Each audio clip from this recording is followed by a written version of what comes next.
Hey, what's up? It's your boy Rawk. You ever spend your entire paycheck on a game and it turns out to be Mario and Luigi Paper Jam? Gaming is an expensive hobby, so it's important to make sure you're getting the best experiences possible for your money. In layman's terms, all bad video games must be eliminated! So recently, I've tasked myself with tracking down the best games ever released on all of Nintendo's systems to combat the absolute shittiness of a lot of the rest of them.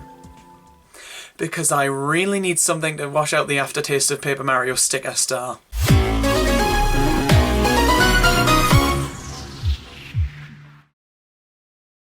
I'm about to tell you something that'll be more than worthy of a hearty yikes and a half.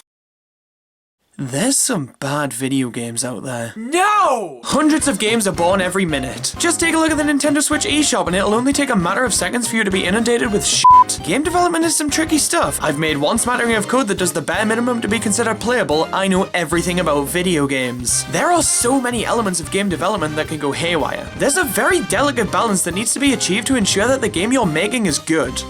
And most of the time they aren't. For every good game out there, there's probably about 100 or so that are absolutely terrible. And these titles just absolutely flood store shelves. Finding a good game to play can be more difficult than you may think. I mean, you could always watch a review, but IGN gave Chibi Robo Ziplash a 5 out of 10. Why would I trust them? So today I'm taking it upon myself to find the greatest games ever released on every single one of Nintendo's systems, in the hope of saving someone the trauma of buying Star Fox Zero instead of something actually playable. Now, a few quick things to note before we get into this. I want to try and focus mainly on first-party Nintendo titles because, let's be honest, that's pretty much why you buy a Nintendo system. Oh wow, I can't wait to play Watch Dogs on the Wii U 6 months after the Xbox One and PlayStation 4. My weekend is set! I'm also mainly going to be using Metacritic to snoop out the highest rated games, but for the consoles before the N64, yeah, Metacritic couldn't give a rat's ass about them. So I'm going to have to do the unthinkable. Not use Metacritic. With that being said, let's get on with it, shall we? First up we have... Who would have thought? The Nintendo Entertainment System released in 1985 and is home to some of the most well-known games of all time. The original Super Mario Bros. Trilogy, Zelda 1 and 2, Metroid, Punch-Out, Kid Icarus, Kirby, so many iconic titles released on this thing. Now you'll have to excuse me here, I'm not too well acquainted with the NES's library. I picked up an original system back in May, and I can fit my entire NES collection in one hand. Well, I mean, it is technically 2 games. Sniffing around online and looking at the top 10 NES games lists from gaming publications such as Nintendo Life has led me to the conclusion that the best game ever released for this console is none other than Super Mario Bros. 3. I think this is absolutely fair. 3 is definitely the best of the NES trilogy of Marios, and it's probably the best platformer on the system for what I can tell. I mean, the Mega Man series might want to word with me on that one, but I think Mario 3 has more consistent quality than any of the NES Mega Man games. Of course, many will scream Zelda, followed by an uncomfortable amount of exclamation marks, but my holy shit god has this game aged putridly. Zelda 1 is not my cup of tea, to be perfectly honest, and I don't think many people will throw a tantrum in response to me saying that. I'm pretty happy saying that Mario 3 is the best NES game in all honesty. And now that I have this information, I might actually buy the game because I just didn't know if this game was for me before now. The original Game Boy is in something of a similar boat to the NES, a system with some of the most iconic games of all time whose library I'm not all too familiar with. Yup, the rumors are true, Rawk doesn't own too many games for Nintendo's first 2 video game consoles, but I swear I make up for that with my personality. Link's Awakening is generally considered to be the best Game Boy game. I haven't played the original or DX version, but I have played and beaten the Nintendo Switch remake, and yup, Link's Awakening is capable of being considered a good video game. But is it the goodest video game on this console? Well, it's the most impressive Game Boy game by quite a large margin, but there are 2 other games on this system that I think are more worthy of being called the best. Pokemon Red and Blue initiated the Pokemon phenomenon that is still going on to this very day, and while they've definitely aged more so than Link's Awakening, these are undeniably 2 of the most important games in the console's library. Speaking of which... yeah, Pokemon may have sold like crazy, but I don't think they affected hardware sales all too much. Given that they released almost a decade after the Game Boy debuted, Jesus Christ. Tetris, on the other hand, was a Game Boy launch title, and released here before it did on the NES. And I have no doubt that this sucker was one of the biggest reasons that the Game Boy was as successful as it was. Sure, later entries in the series eclipse it, but the same can be said about the other 2 games. And with Pokemon and Link's Awakening, I can play the definitive versions of them on the Switch, but the original Tetris Game Boy still has a lot of merit compared to later entries, and is consistently a blast to go back to, so I don't care. Tetris is the best Game Boy game, suck it up!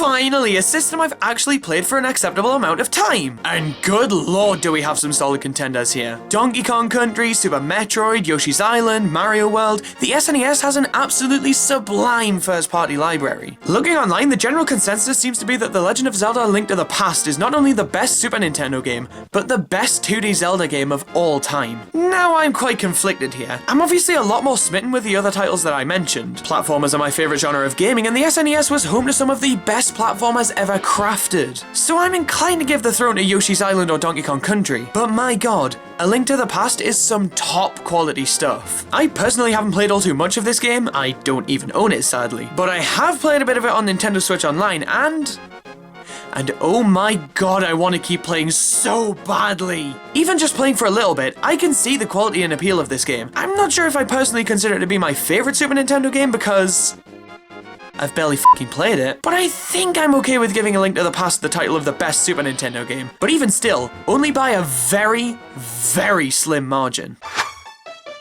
From here on out, things should be a lot easier. We've made it to the consoles where Metacritic is able to offer its opinion, and I love a good top 10 list as much as the next guy, but I think Metacritic will give me a better idea of the best games on a console. Now with that in mind, Ocarina of Time. Oh yeah, this game will never make the cut. How the did that happen? At present, I don't have a great deal to say about this game, but come back to me before April 2022 and that might just change. Ocarina of Time is obviously a fantastic game, and to be perfectly honest, there aren't really any other games I could imagine taking the title away from it. Super Mario 64 was considered to be just as, if not more revolutionary than this game, and while that is true to some extent, I'm sure you know my opinion on that game by now. It's not a bad game, but I personally think that every 3D Mario game that follows eclipses it. With Ocarina of Time, however, there's definitely an argument to be made that it's the best game in not only the 3D Zelda series, but the Zelda series as a whole. In terms of other games that could dethrone it, Mario Kart 64 and Smash Brothers, anybody? I'm not gonna sit here and tell you that these games are the best things Nintendo's ever squirted out, but I think in terms of accessibility and wide appeal of these games, they could definitely be considered to be the console's best. But come on, Ocarina of Time is Ocarina of Time. I kind of have to say it's the console's best game. According to Metacritic, the best GBA game is Tony Hawk's Pro Skater 2. Now this is a safe environment, we're in a judgment-free zone, but if you didn't see that coming, then feel free to welcome yourself to the corner to think about what you've done. Now I don't have this game, and it also isn't a Nintendo-made game, so I lost interest while we were still talking about the N64. In terms of Nintendo-made games, A Link to the Past. I specifically refuse to play this game on a cartridge I could fit in my ear, so we gotta boot this one from the running. Which leaves us with Mario Kart Super Circuit, what the f***. Super Circuit is a good game, don't get me wrong.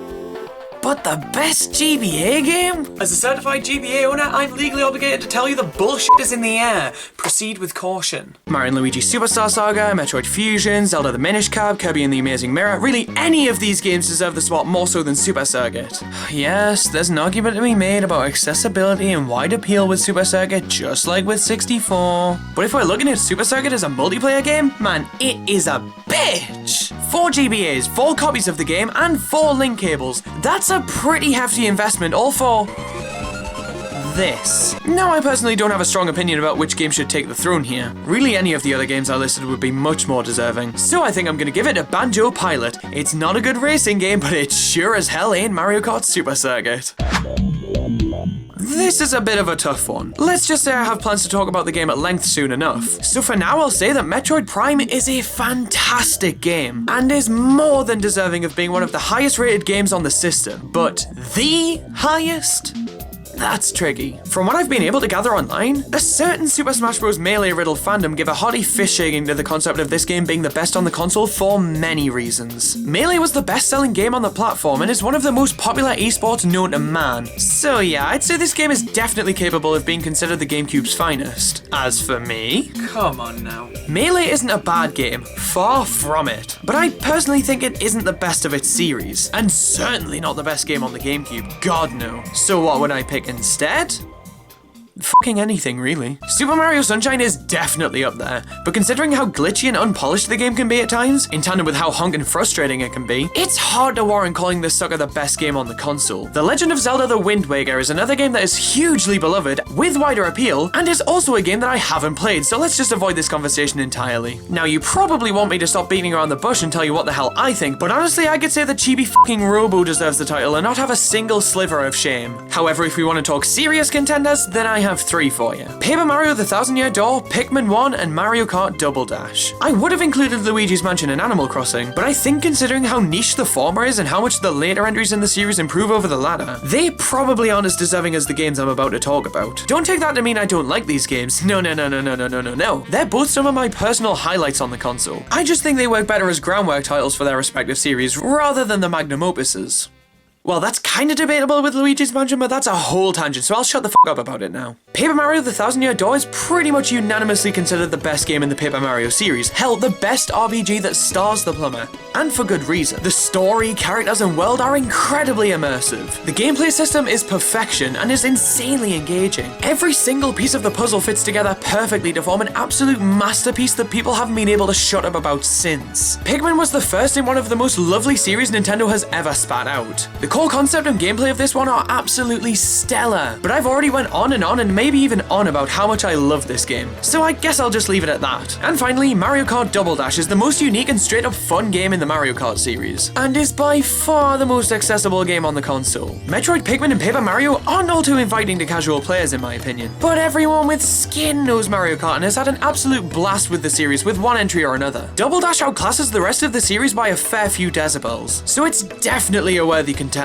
Overall though, I'd probably say I'm pretty content with Metroid Prime taking the cake here. All of the games I've talked about are so amazing that it'd be too easy for me to make a case for each and every one of them, and we'd also be here all day. As if we haven't already been. There's some steep competition here, but I'd say Metroid Prime deserves to keep its crown, and the title of the greatest GameCube game.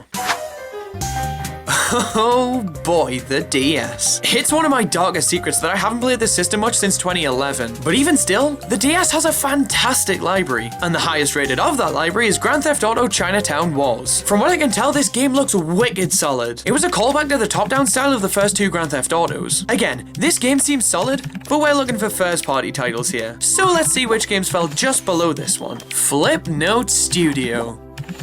Sure. This is a Nintendo published game and was a downloadable DSiWare game. Yikes, right? This is another game that I'm sure is solid, but I think calling it a game is a bit of a stretch. So what's next? Chrono Trigger, a re-release of one of the most critically acclaimed RPGs of all time, made by Square Enix, next. Finally, we have a Nintendo-made game that's actually a game, and it's Mario Kart DS, the best handheld Mario Kart. That's right, fuck you, Super Circuit. This was my game. I played this thing for so many hours as a kid, and personal bias aside, I'd say it stands shoulder to shoulder with the likes of Double Dash and 8 Deluxe. I'm pretty happy with calling this game the DS's best. Sure, New Super Mario Bros. Might have something to say about that, and fucking Nintendogs, I don't know. But Mario Kart DS was the birth of modern Mario Kart, and is one of the only DS games that I still play consistently to this day.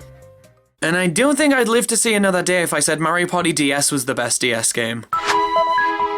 Oh man, this one's super fucking easy. Super Mario Galaxy and Super Mario Galaxy 2 are tied for the highest rated Wii games. Now, do I agree with this? I love these games more than my non-existent children. I am more than happy giving the title to one of these games, but which one? That's tricky. I've gone on record before saying that I personally rank Galaxy 1 over 2, and I was obviously a bit more smitten with that game. But that's not to discount Galaxy 2, it absolutely matches its predecessor's quality, and in some respects, it could be argued that Galaxy 2 is a more refined experience than its predecessor. But Galaxy 1 did it all first, so I think I'm okay with giving it the title of Best Wii Game, whilst giving Galaxy 2 the coveted close second award. But let's be fair here, the Wii had some wicked solid games that could have very easily taken the top spot from Galaxy if I wasn't such a bitch. Wii Sports and Resort, Donkey Kong Country Returns, Super Smash Bros. Brawl, and how could I forget Mario Sports Mix and Poke Park Wii? You know what? I take back what I said, these are the best ones, fuck you. The best 3DS game according to Metacritic is Ocarina of Time 3D. No. This might be better than the N64 version in every conceivable way, but again, I've seen lice bigger than this cartridge. So what else we got? Fire Emblem Awakening. Yeah, I'm not into this series at all. And Fire Emblem Awakening does very little for the not Fire Emblem fan within me. I'm sure it's a quality game, but I'm more sure that I couldn't give a quality fuck about it. Super Mario 3D Land basically saved the 3DS and is by far the 3DS game that I'm most nostalgic about. So I guess this could be a contender. Super Smash Bros. For 3DS is leagues better than its Wii U counterpart in my opinion, even if the 3DS isn't the most ideal way to play Smash. But I don't care, because the best game on the Nintendo 3DS is Animal Crossing New Leaf. Now am I only saying this because it's my favourite 3DS game and one of my top 5 favourite games of all time? Yes, but even outside of that, New Leaf is an outstanding experience that can last you for years and still offer you something new after all that time. This is the game that kicked the Animal Crossing series into overdrive. And even after New Horizons came out, I still play this game fairly consistently. I think many would agree with me that there is absolutely no 3DS game better, in terms of quality, enjoyment, replayability, presentation, in almost any way you can think of. New Leaf outclasses almost every game released for the 3DS, and I have no shame in calling it the console's greatest game. Oh, the Wii U. You know, the console with the Y button? Despite what many would have you believe, the Wii U had some excellent games on it. Super Mario 3D World, Pikmin 3, Donkey Kong Country Tropical Freeze. All of these games have made their way to the Switch, but in my opinion, that doesn't really devalue the Wii U versions. Because after all, they were Wii U games first. And even outside of these titles, games like Nintendo Land, Super Smash Bros. For Wii U, Splatoon, Super Mario Maker, Animal Crossing Amiibo Festival isn't that terrible. But let's address the elephant in the room. Yeah, that's a thing. Even though the game released at the Wii U's burial ceremony, Breath of the Wild is the highest rated game on the system. Now, I'm not sure if you were aware, but people generally seem to be pretty alright with this game existing. And you can consider me not a minority. I absolutely adore Breath of the Wild. And I definitely think it could be considered the Wii U's finest. But when we take a look at the highest rated game on the Switch, fuck off. How can 3 Zelda games be the best games on 2 consoles each? I don't understand. Yeah, that puts us in a bit of a tricky situation. With Link to the Past and Ocarina of Time's second shot in the spotlight, one of them was a handheld port and one was a full-fledged remake. But with Breath of the Wild, the Switch and Wii U versions are the same game released on the same day. So what the hell do I do here? Well, I think it's only fair to take a look at the second highest rated game on each platform, Super Mario 3D World on Wii U and Super Mario Odyssey on the Switch. 3D World is probably one of the best non-Breath of the Wild experiences on Wii U. I'm sure Mario Kart 8 would like a say in this, but man, I am sick of defending games where an Italian man gets traffic violations, so I'm just gonna leave that one be. But is Super Mario Odyssey the best non-Breath of the Wild experience on the Switch? Do you really think my opinion matters? The Switch is home to some absolutely incredible experiences, and if Super Mario Odyssey wasn't going to take the cake, then Smash Bros. Ultimate, Animal Crossing New Horizons, Splatoon 2, Mario Maker 2, Luigi's Mansion 3, really any of these games could be considered the Switch's best. But here's the thing, a lot of the Switch's games, like Animal Crossing New Horizons for example, aren't finished. I personally think I like New Horizons a bit more than New Leaf, but there have been and will continue to be consistent updates for this game, adding to it massively. Super Smash Bros. Ultimate is the best Smash game hands down, but considering how much it takes from the series past, can it really stand as the best Switch game? Splatoon 2 is in a similar boat, and then games like Luigi's Mansion 3 are a little bit too niche. So, I think my final verdict is Breath of the Wild Wii U, Super Mario Odyssey Switch. Dear God, let me be finished with this topic. Well, now that we've sniffed out the best games on every single one of Nintendo's consoles, I think we all know what the only reasonable thing to do next is. Wait a minute. What the hell was that noise?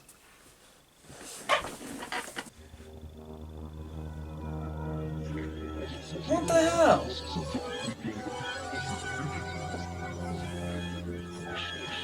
No. No! No! No! No! No! No!